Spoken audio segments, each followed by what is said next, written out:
गर्मी में बहू की ठंडी चिल्ड रसोई। आजा ना, वैसे मुझे सूरज के निकलने की दिशा को देख लेना चाहिए। क्यों, किस लिए? आज आप आई है ना मैडम, पता नहीं कहाँ से ही आज सूरज उगा होगा। वैसे तुझे आज मेरी याद कैसे आ गई? ऐसी ही सहेली है तू मेरी। और चल, मुझे तो तेरी याद भी आ गई, लेकिन तुझे तो मेरी कभी याद नहीं आती है। कभी तू मेरे घर आती है क्या? यार बस अब मैं तुझे क्या ही बताऊं, मैं खुद ही कहीं नहीं जाती हूँ। ऐसे ही बस सारा दिन घर में ही गुजर जाता है। काव्या, अरे आरती बेटा तू। नमस्ते आंटी, माफ कीजिएगा मैंने आपको नीचे जाकर नमस्ते नहीं किया। नहीं नहीं बेटा, मैं तो अभी आई हूँ, वो मुझे बाहर से पता चला कि तुम आई हो। मुझे अभी और काम से जाना है। काव्या, तूने अपनी सहेली को इस गर्मी में कुछ खिलाया पिलाया या अभी ये ऐसे ही बैठी हुई है? ओह शिट, मैं तो भूल ही गई थी। अरे जब घर में कोई मेहमान आता है तो मैंने तुझे बताया नहीं है कि उन्हें कैसे ट्रीट किया जाता है। माफ कर दो ना माँ। अरे आंटी, आप ऐसे क्यों कर रही हैं कि जैसे कि हम कोई मेहमान है? इतने दिन के बाद आई हो तो मेहमान ही हो। चल काव्या, तू आरती को कुछ खाने के लिए दे, तब तक मैं बाहर से होकर आ रही हूँ। आज आरती रसोई में, चल दोनों साथ में ही लेकर आ जाएंगे। आहा, क्या बात है। क्या हुआ, कुछ लगा क्या तेरे? ये आवाज क्यों निकाली? नहीं नहीं, कुछ नहीं लगा। तेरा घर तो बंद है काव्या, लेकिन फिर भी ये रसोई इतनी ज्यादा ठंडी है, कैसे मतलब? ये ना, हम भले ही गर्म जगह में हैं, लेकिन रसोई कश्मीर वाली है। बताना कैसे? बता रही हूँ, इस रसोई को ऐसे ही ठंडी नहीं बनाया हमने। इसमें ना बड़ा ही पैसा लगा है। माँ को इसमें गर्मी लगती थी तो देख बाबा ने एग्जॉस्ट फैन, साथ में ये चिमनी और एसी भी लगवाया है। इससे ना तो धुआं घर में रुकता है और ना ही गर्मी और ना ही भपका। ये तो बहुत ही अच्छा है यार। तेरी रसोई तो बढ़िया है। मेरी रसोई नहीं है, ये मेरी माँ की रसोई है। कह सकती है कि मेरी माँ की रसोई एकदम बढ़िया है। अब हम ये जूस पी ले। काव्या की बात सुनकर आरती ने गर्दन हिला दी। फिर दोनों साथ बैठकर जूस पीने लगी। काव्या उसकी बचपन की सहेली थी जो एक अमीर घर की लड़की थी। वहीं आरती गरीब परिवार से थी और उसके घर में एसी जैसी सुविधाओं का जरा भी आराम नहीं था। काव्या के घर के आराम और उसकी बातें देखकर आरती वापस अपने घर आ गई। घर में उसकी माँ, बाप और छोटी बहन थी, जिनके लिए आते ही उसने खाना बनाना शुरू कर दिया। हमारा घर काव्या के घर के आगे कितना छोटा है, और यहाँ तो ऐसा कोई भी आराम नहीं है जैसा काव्या के घर में था। लेकिन आरती, अभी अभी तू बाहर से आ रही है और आते ही तूने ये चूल्हा चौका संभाल लिया है। बेटा, किसने कहा था तुझसे आते ही तू ये कर? कोई कहेगा मैं तभी करूँगी क्या माँ? मुझे बहुत अच्छे से पता है कि बाबा को घर आते ही भूख लगेगी और पूजा को भी भूख लगी है, तो बस मैं खाना बना रही हूँ। चल तेरी मर्जी। वैसे बता, सहेली के घर क्या खाकर पी कर आई है? माँ सहेली से मिलने गई थी, कुछ खाने पीने थोड़ी ना गई थी। वैसे माँ, आपको पता है काव्या के घर की रसोई ना बड़ी ही अच्छी है। इतनी ठंडी रसोई की बस क्या ही बताऊँ। से मिलने गई थी, कुछ खाने पीने थोड़ी ना गई थी। वैसे माँ, आपको पता है काव्या के घर की रसोई ना बड़ी ही अच्छी है। इतनी ठंडी रसोई की बस क्या ही बताऊँ। लेकिन आपको एक बात बताऊँ, उसकी रसोई में ना लाखों रुपए लगे हुए थे, और हमारे घर की रसोई ये खुली हुई रसोई, बस उससे ही कुछ गर्म रहती है, जबकि इसमें कुछ नहीं है। तो ऐसे तो हमारे घर की ज्यादा अच्छी हुई ना। दोनों माँ बेटी ऐसे ही एक दूसरे से बातें करके हंसने लगी। शांति और आरती दोनों के बीच में बड़ा ही प्यार था। दोनों माँ बेटी ने मिलकर खाना बना लिया, जिसके बाद रात को कैलाश, पूजा, शांति और आरती सभी मिलकर खाना खाने लगे। अरे वाह, खाना तो लाजवाब है, लेकिन अफसोस अब ज्यादा दिन अपनी बेटी के हाथ का नहीं खा पाएंगे।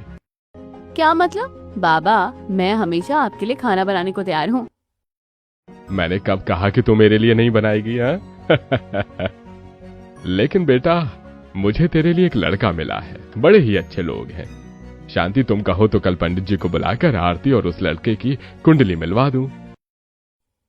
तो मतलब कि अब दीदी की शादी होगी? अरे वाह, मैं तो बहुत नाचूंगी। क्या बात है आरती, तू ऐसे खामोश क्यों हो गई है? कुछ नहीं माँ, मैं जाती हूँ। हाँ। शर्मा गई और उदास भी हो गई, लेकिन अब एक ना एक दिन तो ये होना ही था। जवान बेटी को और कब तक मैं नहीं ब्याहता। कैलाश की बात सुनकर शांति बस मुस्कुराने लगी। अगले ही दिन राणा पंडित आए और उन्होंने कैलाश जी की पसंद के लड़के से आरती की कुंडली को मिलाया। मैंने दोनों की कुंडली को मिला दिया है।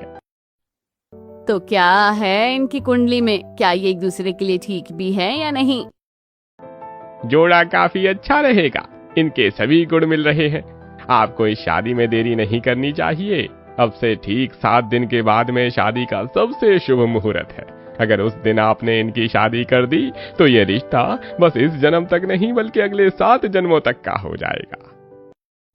क्या बात है, शुक्रिया पंडित जी। मैं आज ही आरती के बाबा से बात करके इन दोनों की शादी की तारीख निकलवा दूंगी। शांति बहुत ही ज्यादा खुश थी। उसने ये सब कैलाश को भी बताया और इसी तरह दो परिवारों के बीच शादी की बात पक्की हो गई। 1 हफ्ते के बाद शादी थी। ऐसे ही 1 हफ्ता भी बीत गया और आज के दिन आरती ब्याह कर अपने ससुराल आ गई थी। उसके ससुराल में उसके सास, ससुर, नंद, देवर और पति थे और आरती का ससुराल भी उसके मायके की तरह ही गरीब ही था। वो तीनों बाप बेटे मिलकर एक दुकान को चलाते थे जो उनके घर के पास ही थी, जिसकी वजह से उनके हालात न ज्यादा अच्छे और न ही बहुत ज्यादा बुरे थे। मेरे घर की लक्ष्मी आ गई। कब से मैं इस दिन का इंतजार कर रही थी। आज आखिर मेरा बेटा मेरे लिए बहू ले ही आया। चल बहू, इस कलश को अपने सीधे पांव से गिराते हुए तू अंदर प्रवेश कर जा। आजा आजा, शाबाश। प्रणाम माँ जी और बाबा जी। जुग जुग जियो बहू, भगवान तुम्हारे जोड़े को सलामत रखे। भाभी आओ, मैं आपको पहले हमारा घर दिखाती हूँ और उसके बाद हमारा कमरा दिखाऊंगी। तो देखिए भाभी, ये हमारा घर का पहला और बड़ा कमरा। इसमें अनिकेत भैया, माँ और बाबा रहते हैं। उसके बाद ये छोटा कमरा, ये है आपका और भैया का। कैसा लगा आपको? अच्छा है। ये देखिए, ये हमारी है रसोई। ज्यादा मॉडर्न और अच्छी तो नहीं है, लेकिन खुशी की बात है कि गैस चूल्हा है। नहीं, रसोई भी अच्छी है। हाँ, अब इस रसोई के अंदर जान डालने का काम तो आपका ही है। लास्ट में अब देखिए, ये हमारा छोटा सा वॉशरूम और बाथरूम और हमारे घर का दी एंड। चलिए अब जाकर आराम कीजिए, सुबह को आपको बहुत कुछ करना है। पूरा घर देख लेने के बाद आरती अपने कमरे में चली गई। सास, ससुर, नंद और देवर साथ वाले कमरे में थे और सभी रात को आराम करने लगे। ऐसी अगली सुबह आज के दिन आरती जल्दी ही उठ गई थी और उसकी पहली रसोई भी थी। अरे बहू, आज इतनी जल्दी कैसे उठ गई? और ये इतने हल्के कपड़े? माँ जी, मैं रोजाना जल्दी ही उठ जाती हूँ और ये कपड़े मैंने इसलिए ऐसे पहन लिए क्योंकि मुझे बहुत गर्मी लग रही है। ठीक ही तो किया है माँ भाभी ने। अब वो अपना पहली रसोई का खाना बनाएगी तो उन्हें गर्मी लगने ही लगेगी। इसलिए इससे तो अच्छा है कि भाभी अभी से ऐसे ही खाना बना देगी और जब मेहमान आएंगे तो तैयार हो जाएगी। माँ, मैंने अपने सभी दोस्तों को आज आने को बोल दिया है। वो 2 बजे तक आ जाएंगे। अरे नहीं, मुझे भी तो मोहल्ले में बहू की पहली रसोई का कुछ औरतों को बुलावा देना था। आरती बेटा, जब तू उठ ही गई है तो समय को ऐसे बर्बाद नहीं कर। एक काम कर, तू जाकर खीर, पूरी और हलवा बना दे। तभी तक मैं मोहल्ले में सभी को बोल कर आ जाती हूँ। जी ठीक है माँ जी। शारदा ने जैसे बोला आरती ने वैसे ही किया। शारदा बाहर मोहल्ले में न्योता देने को चली गई और आरती ने रसोई में कदम रखा, लेकिन हे भगवान, इस रसोई में तो बेहिसाब गर्मी है। ऐसा लग रहा है कि जैसे मैं किसी भट्टी में घुस आई हूँ। हे भगवान, ये सब क्या है? यहाँ पर तो कोई रोशनदान या खिड़की भी नहीं है जिसको मैं खोलकर इस घामस को निकाल दूं। तो क्या मेरी उम्र इस घुटी हुई रसोई में ही गुजर जाएगी? आरती ऐसे ही परेशान होने लगी। आरती की रसोई एकदम बंद और बहुत ही ज्यादा गर्म थी। अभी उसने उसमें खाना बनाना शुरू ही किया था कि वो पूरी तरह से पसीने में नहा गई और उसका वहां रुकना भी मुश्किल होने लगा। क्या आज मैं इस रसोई से जिंदा निकल पाऊंगी? जितनी मुझको गर्मी लग रही है, ऐसा लग रहा है कि कहीं मेरा राम नाम सत्य ना हो जाए। भाभी, हे भगवान, कितनी ज्यादा गर्मी है। भाभी, वो माँ ने मुझे कहलवाया है कि आप खीर बनाकर ना उसको कटोरी में निकाल देना और ठंडी होने को रख देना। मेहमान आएंगे तो ठंडी खीर ही अच्छी लगेगी। पूजा ऐसे बोलकर चली गई। जैसे उसने बोला आरती ने वैसे ही किया। उसने पहले खीर को उठाकर उसको फ्रिज में रख दिया, जिसके बाद आरती ने बाकी का खाना बनाया और 1 बजे वो रसोई से निकल गई। बहू, खाना बन गया है क्या? जी बाबा, मैंने खाना बना दिया है। 1 बज गया है और बस अब कुछ देर के बाद मेहमान आना शुरू भी हो जाएंगे, तो तुम एक काम करो, जाकर तैयार हो जाओ। जी हाँ, बस ये गर्मी से जरा दम ले लूं, उसके बाद हो जाऊंगी। आरती ऐसे बोलकर अपने कमरे में चली गई। उसने कुछ देर को रेस्ट किया, जिसके बाद वो तैयार होकर बाहर आई। आरती के घर उसके पड़ोसी, उसके ससुर के दोस्त और भी काफी सारे लोग आए हुए थे। ऐसे में ही आरती बाहर आई और नमस्ते। अरे बहू, ऐसे बुझी हुई आवाज में क्यों बोल रही है? आज नाश्ता नहीं किया क्या?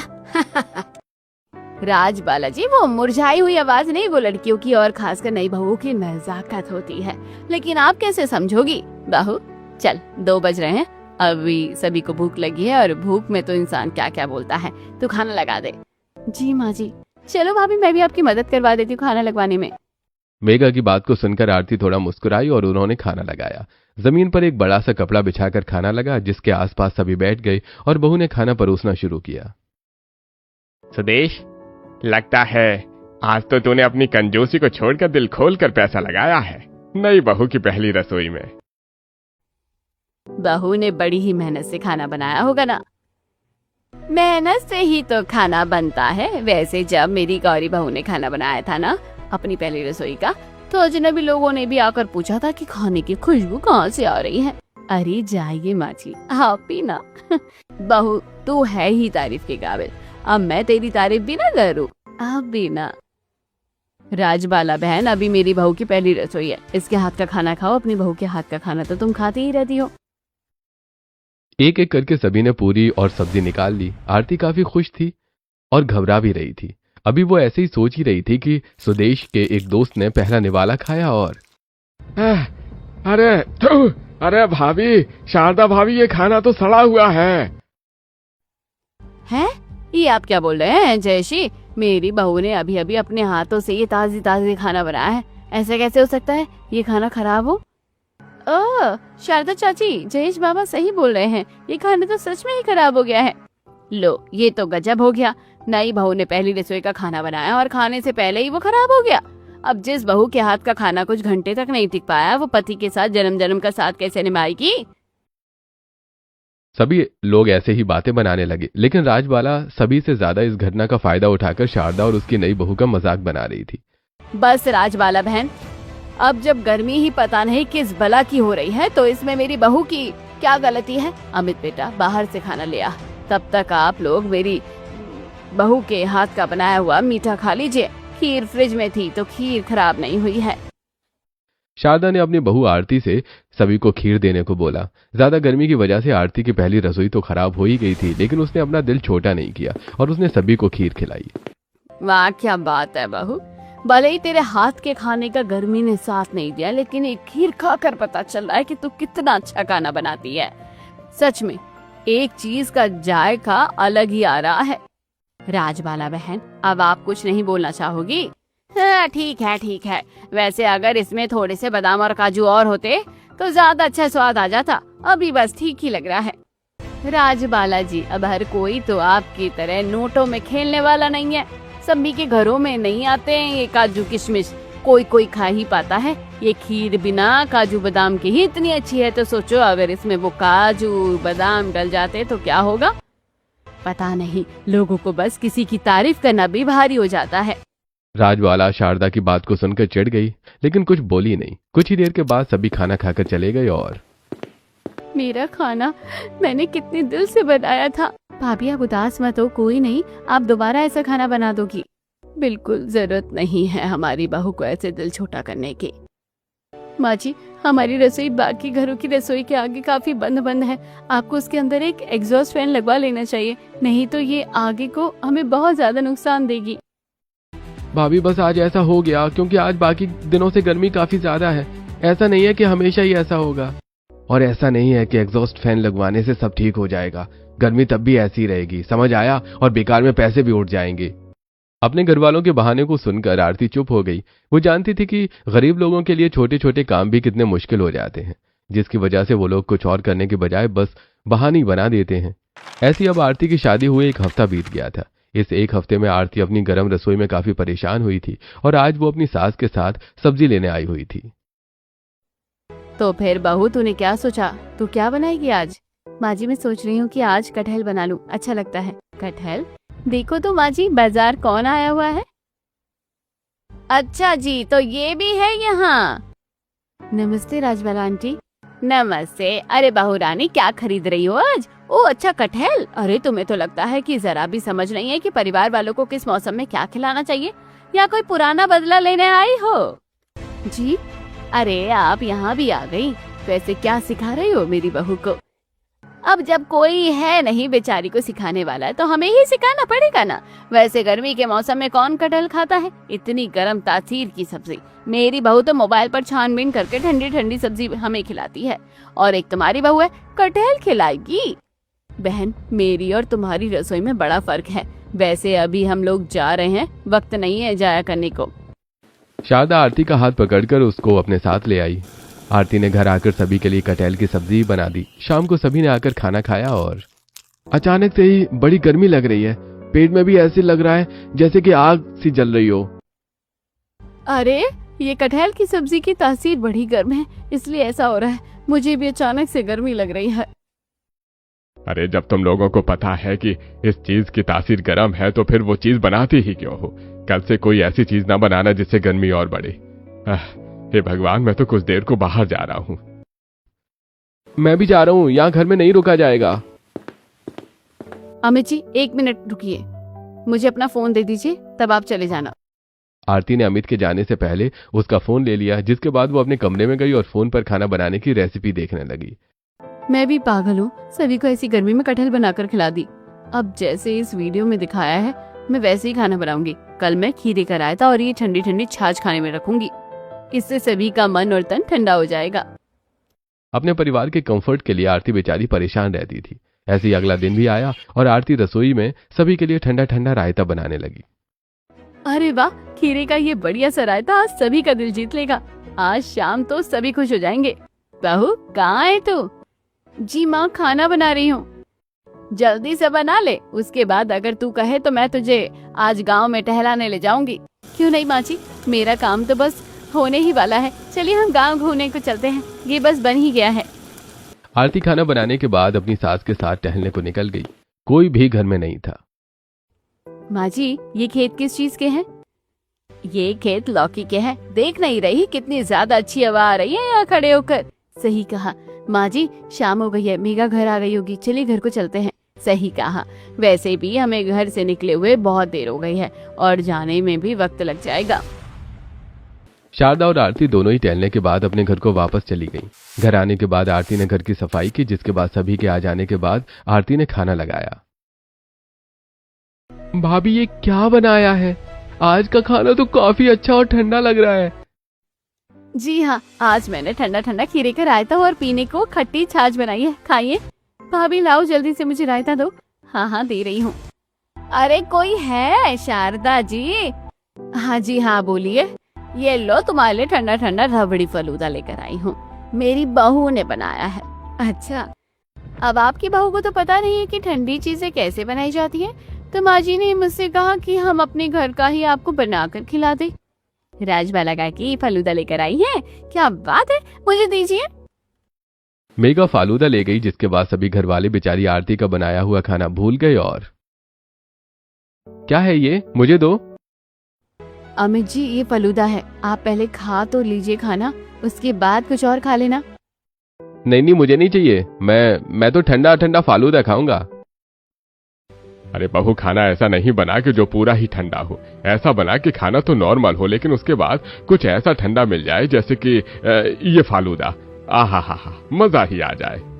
सुदेश की बात को सुनकर आरती को दुख सा हुआ, लेकिन बस वो बेचारी सब्र करके रह गई। लेकिन अब आरती के दिमाग में ये बात आ रही थी कि वो अपने घर वालों को अब क्या खिलाई जिससे कि उन्हें गर्मी का एहसास कम हो।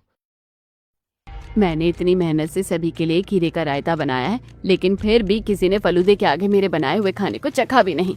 लेकिन कोई बात नहीं, ये सब तो चलता ही रहेगा।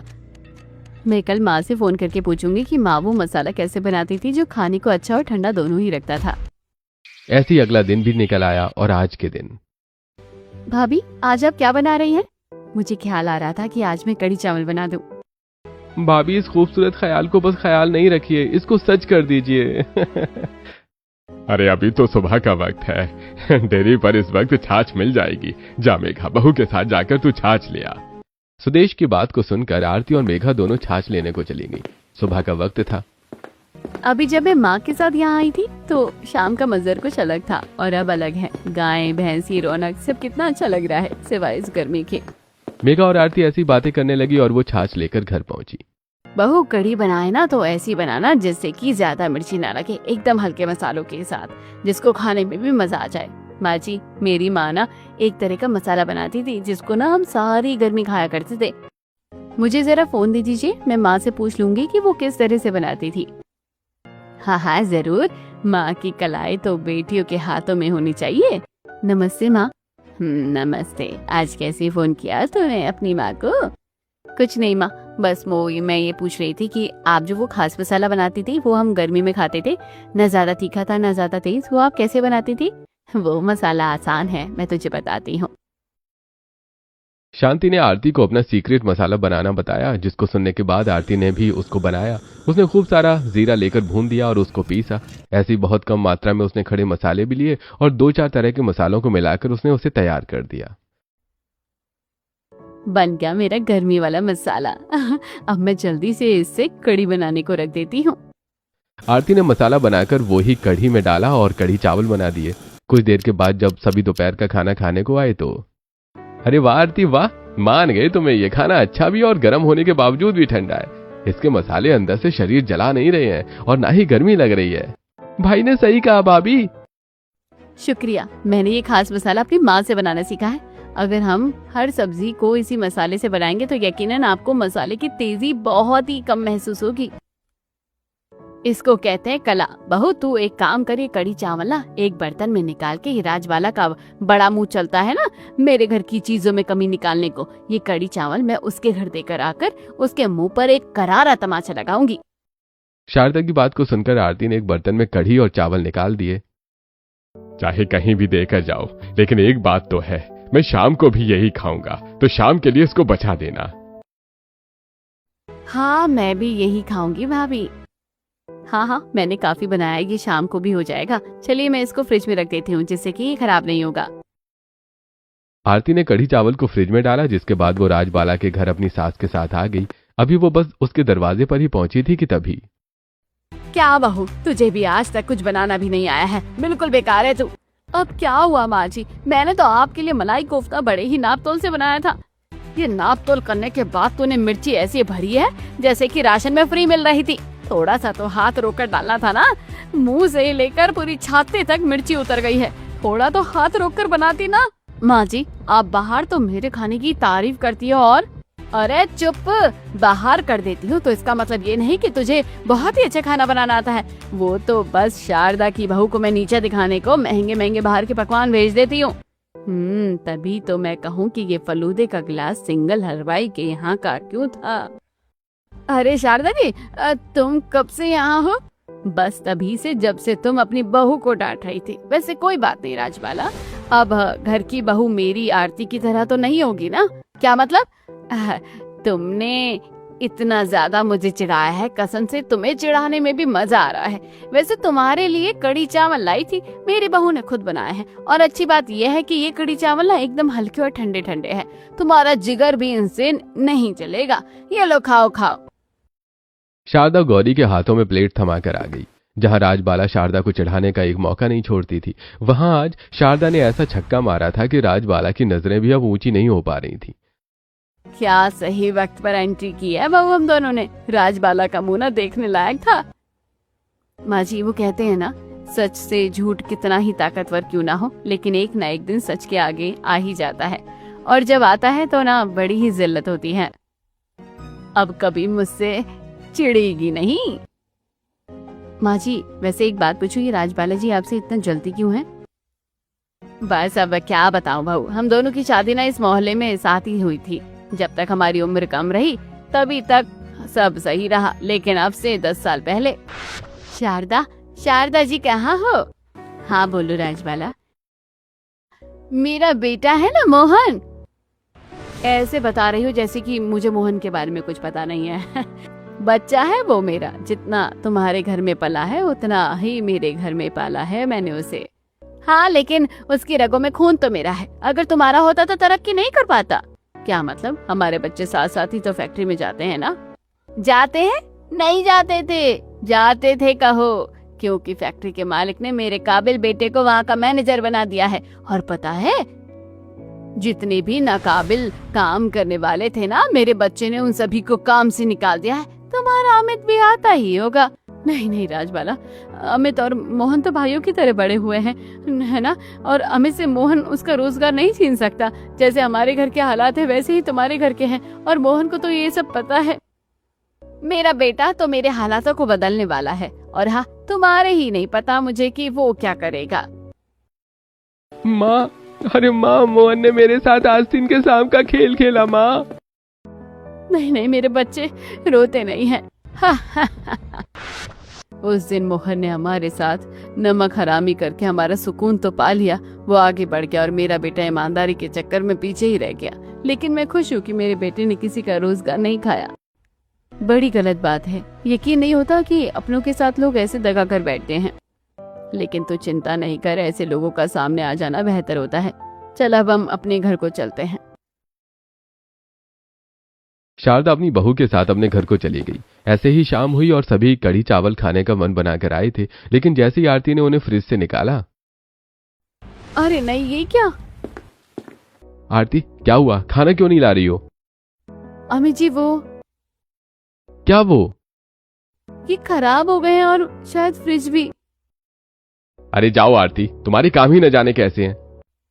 क्या मतलब? इसमें मेरी क्या गलती है? अब ना आप रसोई में कोई एग्जॉस्ट फैन लगवाते हो, ना ही कोई रोशनदान खुलवाते हो, तो खाना तो मैं कहाँ ठीक रखूंगी? यहाँ बहुत गर्मी हो जाती है। हाँ, सारी गलती मेरी ही है। क्या हो रहा है यहाँ? चावल खराब हुए हैं, कोई बात नहीं, बाहर से खाना आ जाएगा। तुम लोग बेकार में लड़ाई क्यों कर रहे हो? शारदा की बात को सुनकर आरती चुप हो गई। उसको अब समझ में आ गया था कि इस तरह से बात करने का कोई फायदा नहीं है। ऐसे ही हर रोज रसोई में काम कर करके आरती की तबीयत खराब हो जाती थी और फ्रिज खराब होने की वजह से गर्म रसोई में खाना भी नहीं रह पाता था।